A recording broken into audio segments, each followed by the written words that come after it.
Mana in ruodha, ine mani para, mani golo chunya e mudho. Mana in ruodha, ine mani para, mani golo chunya e mudho. Mana in ruodha, ine mani para, mani golo chunya e mudho. Mana in ruodha, ine mani para, mani golo chunya e mudho. Taya ichopa idala, monda dhiane mor. Taya ichopa idala wa, monda dhiane mor. Taya ichopa idala, monda dhiane mor. Taya ichopa idala wa, monda dhiane mor. Natemo. Sama natemo mondo adagi gi Yesu watongaren no. Napo ka Nyasaye nogwedha gi moro achiel. To nayudo ka tijno tek. Tijno tek makari chuori sie bet bere bere. Nikech dagi chuor ng'ato tek kata kinyuolo go nyathi.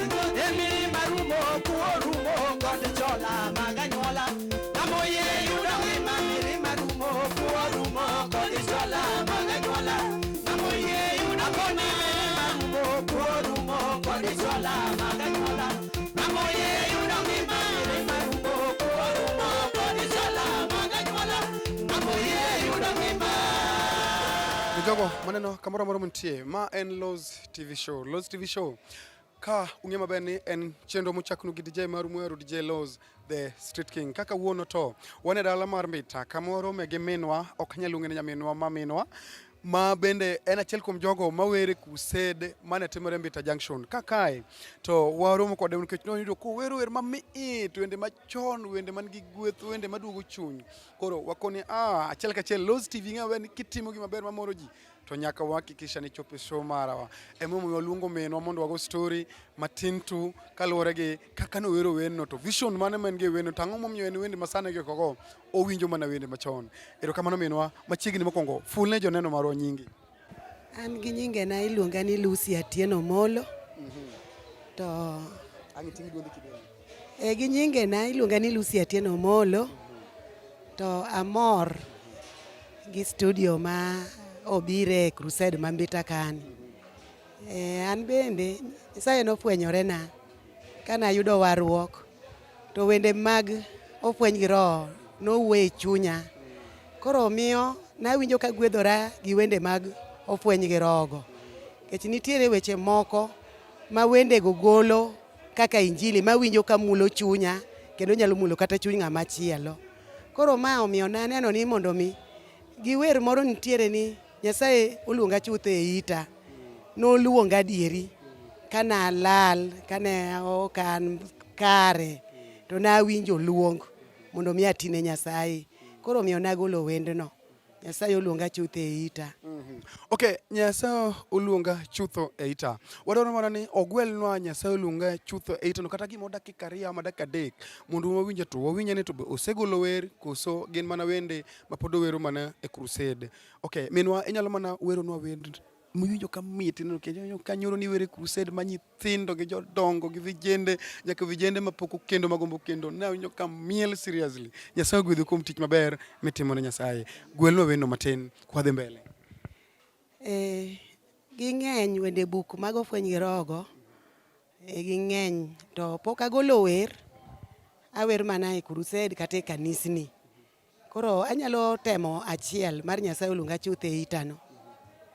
Nyasaye oluonga chutho e ita, oluongo chunya ma yande nolal. Nyasaye oluonga chutho e ita, oluongo chunya ma yande nolal. Yanda mor ka winjo duondi, kane niluonga to ne ayieni. Koro amor chutho katiyoni, kang'eyo pile nosimbo rita. Koro amor chutho katiyoni, kang'eyo pile nosimbo rita.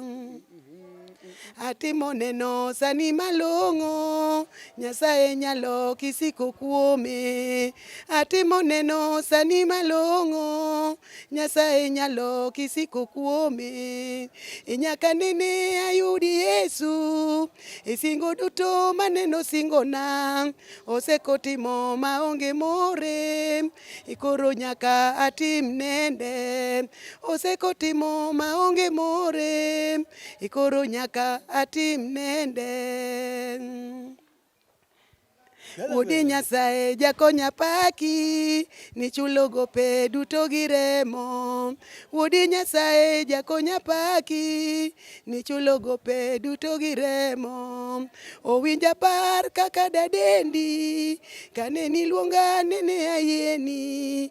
Koro amor chutho katiyoni, kang'eyo pile nosimbo rita. Koro amor chutho katiyoni, kang'eyo pile nosimbo rita.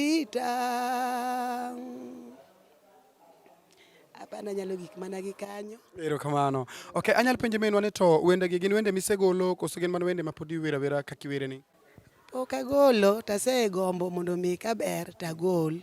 Koro asiko kalamo Nyasaye mondo mi ong'adna rieko kata opana yo mondo mi ayud kaka nyalo golo wendego. Kech gin wende mawinjo ka gwedha, to moloyo mago wende tang'eyo, lakini wende bukko mago fweny gi roho awinjo ka giwuoyo e chunya mang'eny kendo giyalona. Koro pok agolo tagombo. Koro alamo Nyasaye mondo ng'adna rieko mondo mi amba atim kaka jowadwa timo. Makopo ne yudo nafas moro mar produce wete nyalo dhi e studio migolo wende kata 100. Kendo anyalo timo kamanero. Maka yudo kaka anyalo wuok. Anyalo golo wende mang'eny. Wende bukgo tang'eny. Ang'eyo gi mang'eny. Ok matin ang'egi mang'eny. Okay, erokamano. Ji winjo marwa nyalo penjo ni to sani in gi higni adi nikech waneno ka mine mang'eny age mari kaka age michopeno, nikech aneno ka ok ing'ama hike tin, in imino ma hike osesudo. To aneno ka age magi kia Nyasaye, gin mana jok moko manyalo yudo korwako skede machieko, gidwaro mana giketho youth mathindo. To wayudo ka in idonjo e warruok kendo iwere crusade ma dhano oting'o dhano karibu 500 gi wiye kendo giwinji. Inyalo mwona nyiso ni to in gi higni adi sani? Gi sani an gi higa 44. Kech onyuola e higa mar 1979. Koro kagoyo kwano tayudo ni an gi higa 44. To amor gi warruok, kech an adonjo e warruok katin. Nanyar jayalo, wuonwa ne jatelo maduong' mar kanisa mar yie mar joote. Koro nadongo kang'eye kawinjo wach Nyasaye ni e odwa. Koro achwe gi wachno nyaka dhi tedo. Ma Nyasaye no to pod omaka nyaka kawuono, ma mbesena to moko chal mana kaka iwinjono, kaka iwachono. Moko ok odich kata gi wa Nyasaye. Be gintie to gin mandhemdhe mok gidonje matut kaka an awinjo ka roho ma Nyasaye omaka mondo adonje matut. Koro mana kamano. Okay, warruok ni iyudo ka ijagni adi kama? Koso ing'ama nonyuol to yudo kosewaru, nikech waneno ka thoth ji kata kipenjo ni to ang'o ma nomiyo idonje warruok, onye ni an family marwa ne ji leme, it is by the grace of God. Kisungu be giketo mang'eny mok nyal tero ng'ato kamoro. Ni yudo warruok kijahigni adi kama? Kadongo ayudo ka wuonwa jatich Nyasaye. Koro naluoro Nyasach babawano. Kech wuonwa noketowa tight nyaka waluor Nyasaye. Koro adhigo kamanero nyaka dhi tedo. Kan mana ng'ama dhi uluoro Nyasaye no to ne pok owara. Koro i warruok to adonje matut ka wuon parwa osenindo. Ka chuor osetho to koro naneno ni mondo adonje i warruok, kech warruok ne manyalo rito ngimana, be manyalo puonja kaka anyalo dak gi nyithinda, mondo nyithinda bo bed nyithindo ma joluor, mok nyithindo maonge gi wuon gi manyalo timo timbe mag piny. Koro mae mano mi adonje i warruok mana machiegni e higa mar 2011. Mana yie mondo aluong Yesu mondo obed jawar mar ngimana. Koro asedach gi warruogno nyaka kawuono, to moloyo nadwaro mondo mi adonje matut. Kech kata bed nang'e Nyasaye nokowara kamano, to kana adonje warruok bang' kane jaduong' osenindo, to naneno mondo adonjie matut mondo olos ngimana. To kech kana aneno ni kok adonje warruok matut, tanyalo wuok oko mar Nyasaye. Anyalo wuok oko mar Nyasaye ma adhi ati kata tije moko mok ler, adhi kata e bar, adhi atim timbe moko mok ler, eka aduogo apidhgo nyithinda. To nawinjo ka chunya nowuoyo ni ber mondo adonji e wach warruok matut, eka Nyasaye nyalo meda ndalo, kech ondike e Muma ni chi liel moherora osetho. Koro miyo ne gini ne wuoyo e chunya ni to kok adonjo e warruok, dong abiro dhi e raha, to raha biro ng'ado ngimana, to nyithinda dong' kiye. Koro en mana kamano e kaka nadonjo e warruok. Pile pile wajaneno ka miyo kata mine ma joutegi osenindo, giwacho ga ni gihero Yesu kendo gikawo Yesu kaka jawargi. But kidhi gokinyi kata mana e utegi tiyudo ka Yesu mane giwacho ni gibiro dongo, kendo Yesu ma giwacho ni gibiro dong' kaka chuore, Yesu koro wuok go mswak kendo Yesu otwe tawel. Mano gima timore. Akia ni imbe tok baba watho. Ime ni yude Yesu moro ma gola ke mswak to twe tawel gokinyi kadhi e baf. Natemo. Nikech naneno ni pod atin, ji be ne kona machalo kaka kayuocha, pod itin, kok idagi dichuo, tibiro nego nyithindi. Koro wachno nogoya gi luoro mana akawo dichuo mana adakgo. Koro idagi dichuo nayudo ka dagi dichuor ng'ato, chuor dhako wadu mok chuori sie, nayudo ka tek. Kech ne en lweny madwa tama lamo Nyasaye. Koro kae kama na pare ni ber mondo koro adonji i warruok, tawera gi gima dichuo, taket Nyasaye mondo bed kaka chuora. Tadier ma Nyasaye, gimiwinji iwachono to en kamano. Nikech kok idonje matuti Nyasaye, momiyo na telo ni kakoni naneno ni mondo adonji matut e warruok. Kok idonjo matut, adier ringruok ok inyalo loyo kapod in e iga ma Muma owacho ni dhako ma chi liel nyaka rom iga 60 kok owe dichuo. Koro naneno ni nyaka donj matut. Kech kane ok adonjo matut to ne tem nyalo loya. Ma riasra mana kawacho ni an owara to giko otieno to an gi jaduong' moro marudho lake. Giwacho ga ni an gitemo ga neno ni an sami koro wuono nyango osenindo. An adong' gi Yesu e chuora. Yesu ni madongo. Kendo Yesu ni mabiro chungo. Koro chiemo moro kiurite bath ot. To no ka Yesu yie kuot. To ma Yesu be mano chwadi cha adieri. Mano to timre adieri. Mano to timre. Koro e wuodh warruok ka en ng'wenyo dendi. Mondo mi kik ikuod wi roho kata kik ikuod wi Nyasachi miwacho ni in owari kendo koro yie mondo mi ibed chi Nyasaye. Bedo chi Nyasaye en okang' matek. Nyaka idonj king'wenyo dendi. Kendo mondo mi watony e obadhoni en lamo gi riyo kech. Asebedo ka tuonora kasiko kalamo kata ok adhi e wi got talamo kata an e oda. Koro miyo awinjo ka bedo maonge gi gombo mondo mi adagi ng'ama dichuo i oda. En kamano. To in gi nyithindo adi? Nyithindo ma an go ma Nyasaye nomiya gi jaduong' na gin nyithindo 5. Gintie, adak kodgi. Nyasaye noweyo nyithindo moko 2 bende mane min gi otho gi wuongi, nikech ne wan ji 2 to nyieka noluwo bang' jaduong' bang' higa 2. Koro noweyo nyithindo 2 machuo. Kamedo gi meka 5 ka, an gi nyithindo 7 ei oda. To Yesu watongaren magola ke mswakni to ne Nyasaye kogudhigo gimoro. Natemo. Sama natemo mondo adagi gi Yesu watongaren no. Napo ka Nyasaye nogwedha gimoro achiel. To nayudo ka tijno tek. Tijno tek. Makari chuori sie bet bere. Nikech dagi chuor ng'ato tek kata kinyuolo go nyathi. Nikech ojwang'o nyathino ok oriti. Imbe kidwa luwo bang'i kone ni ariti nyathi tineno mana kichwanyi. Koro mae manomiyo naamua dichiel. Nadak kode higa 3. Koro ka ne Nyasaye oriwo kinda kode gi nyathi.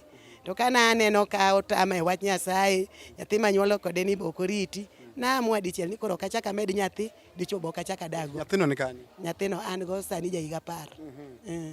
Wang'eyo chike luwo ni ka chuori osetho to nitie chike moko ma nyaka ikale mondo mi kony maisha mag nyithindi.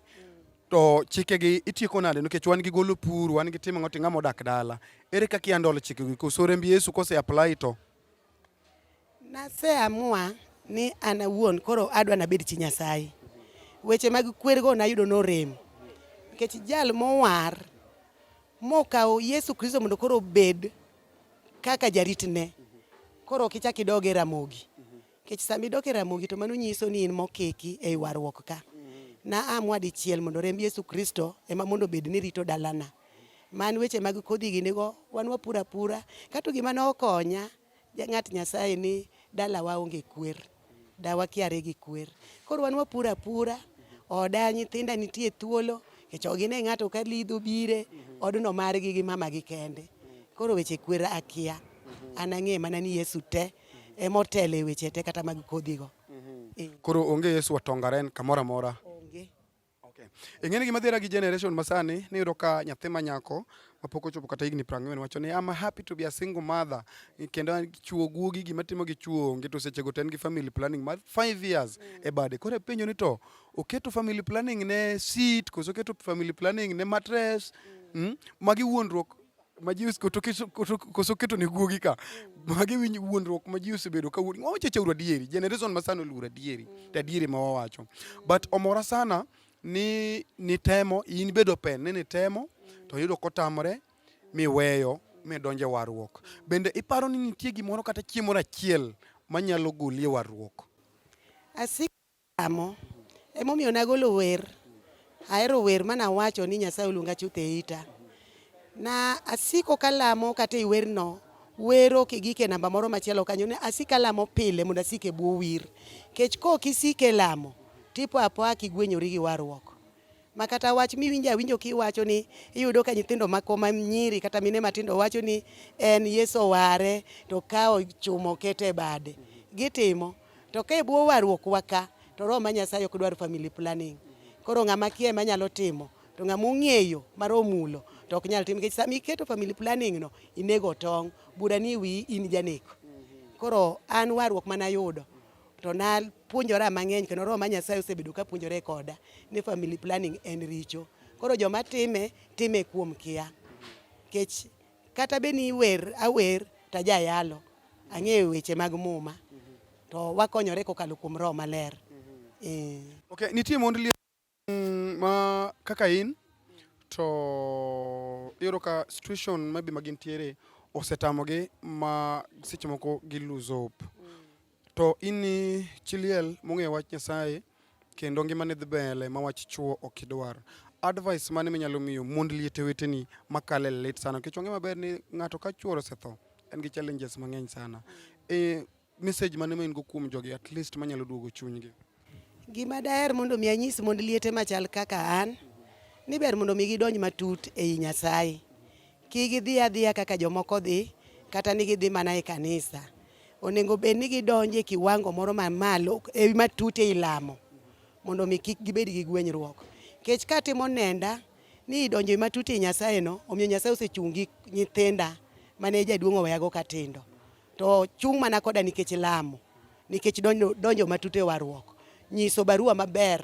makata ka ji neno to wacho ni adier mama Lucy ni oware adier mama Lucy ni kaka lamo wadwa mako bad nyathine moro omiyo an gi nyithinda adek madang' awach no yudo sponsor kokalo through lamo koro daher mondo anyis mondo liete wetena ni kara gima ne Nyasaye ondiko ni en chuor mondo liete kendo en wuon nyithind kiye adier obedo chuor mondo liete mana ka imbi yie mondo idonj matut kuom Nyasaye no mondo obed chuori koro daher mondo anyisgi ni mondo gidonj mana kuom Nyasaye no mondo omak badgi kaka ambe no mako bada kata obed nyathi kich nyaka odonj mana kuom Nyasaye no kaka ambe aneno ka ochunge nyithinda koro mane gima daher nyisogi ni gidonj matut e wach Nyasaye mondo obed jaritgi itimo tich mane nikech nyaka ne churi we wacho ni in gi nyithindo itimo tich mane makonyi e pidho owetena mane wuonwa weyi godo kuom nyithinda go kaka ritogi Nyasaye oseng'adona rieko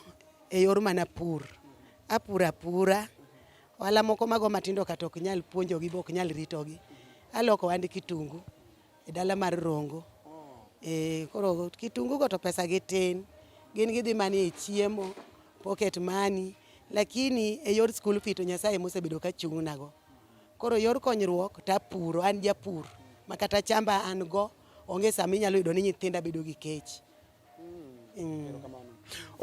ogo maneno kamoro moro montie iwinjo neno maminwa notimo kendo en achiel kuom jogo ma seche moko nyalo dwaro kony moro kokalo e lweti. En chiliel to odonje warruok matut kendo Nyasaye omiye nafas mar bedo jawer. Mak mana ni biashara matimo en mana mar konyo nyithi kiye mane jaode weye godo, lakini pesa moyudo dako manage modhi e studio. To kaka ung'eyo ni piny masani gimoro amora dwaro pesa, osetame dhi e studio mondo gol wer. Ne ng'ata ng'ata manoko kanyo manyalo bedo gi support moro, kata ibed producer, kata ibed video, ng'ama timo video coverage, please adwaro ni mondo wariwre uru, wakony minwa ni mondo mi chieng' moro embe achiel otime neno ni tok tho chuora warruok mana donje nokelona magi ma. Anyalo mana ng'isi ni to minwa iyudori nade ka ng'ato dwaro mondo otudre kodi, nikech an abiro weyi tadhi, but nitie seche moko kaka jomoko maybe nyalo dwaro mondo otudre kodi mondo owuo kodi mang'eny zaidi, nikech atimo mana matin nikech time thin. Kamano. Kaka inyalo yuda, an gi simu. Anyalo chiwo namba na e simu kanyero, ma kopo ni inyalo gombo mondo mi imiya support mondo mi an bende ayud kaka injili nyalo dhi mbele kokalo studio. Koro abiro chiwo namba simba en 07 25 51 84 76. Mane namba minyalo yudago. En 07 25 51 84 76. Ne jogo mowinjo namba no, tafadhali inyalo gocho ne minwa mondo owuo kode mang'eny, nikech nitie gik moko mang'eny modak opimna kaluwore gi saa, lakini in ng'ano madwaro konye, inyalo wuoyo kode mang'eny, minyalo bi kata mondo ilime mondo nikech wang'e maber ni kon ji ma sani wacho miriambo ng'eny sana, lakini inyalo gochone kata ibi lime dala, ubed kode piny iwinj gigo mokoso. Bet king'e maber ni mor, maisha ber ka ng'ato mor, to ngima ber ka ng'ato mor nikech in. Kama enone tang' bed mamor nikech in ng'at manoko kanyo, nyalo bedo gima ber sana sana sana. Minoko mamane mondo igonwa wer moro kwatieko mopogore gi mane gonwa cha, nikech wacho ni omaki gi wichgi to negi, to amba winjo ko magi wichgi otoya, magi digital gi igola. Kamano. Anyalo medo wer machielo. En bende oyalona. Oyalona kata ka ang' na om namba achiel mondo iwinji. Anyalo weri awera kama ang' Nyasaye oketa mondo agiki. Mana in ruodha, in ema nipara, manigolo chunya e mudho. Mana in ruodha, in ema nipara, manigolo chunya e mudho. Mana in ruodha, in ema nipara, manigolo chunya e mudho. Mana in ruodha, in ema nipara, manigolo chunya e mudho. Taya ichopa e dala, mondo adhi ane mor. Taya ichopa e dala wa, mondo adhi ane mor. Taya ichopa e dala, mondo adhi ane mor. Taya ichopa e dala wa, mondo adhi ane mor. Kata ani kenda chunya kedo koda mondo awe yori maler. Kata ani kenda chunya kedo koda mondo awe yori maler. Kata ani kenda chunya kedo koda mondo awe yori maler. Kata ani kenda chunya kedo koda mondo awe yori maler. Puonja ichopa e dala mondo adhi ane mor. Puonja ichopa e dala wa mondo adhi ane mor. Puonja ichopa e dala mondo adhi ane mor. Puonja ichopa e dala wa mondo adhi ane mor. Jaloch ruodhi chunya kidilona lwenja mondo adhi adonji e ngima. Jaloch ruodhi chunya kidilona lwenja mondo adhi adonji e ngima. Jaloch ruodhi chunya kidilona lwenja mondo adhi adonji e ngima. Jaloch ruodhi chunya kidilona lwenja mondo adhi adonji e ngima. Mondo adhi amori e dala gi jogo manoloyo lweny. Gi jogo manolori e dala wa, gi jogo manoloyo lweny. Mondo adhi amori e dala gi jogo manoloyo lweny. Mondo adhi amori e dala wa gi jogo manoloyo lweny. Amen, amen, amen. Achiel kachiel mano ne Loz TV show e dala mar Rongo e dala mar Mbita Junction e Crusade. Ka sani tawachonu mana ni Nyasaye mondo orwedhu kendo ritu kamoro moro muntie, but ukony nyaminwa ni mana kuom ng'wono maru. Shalom.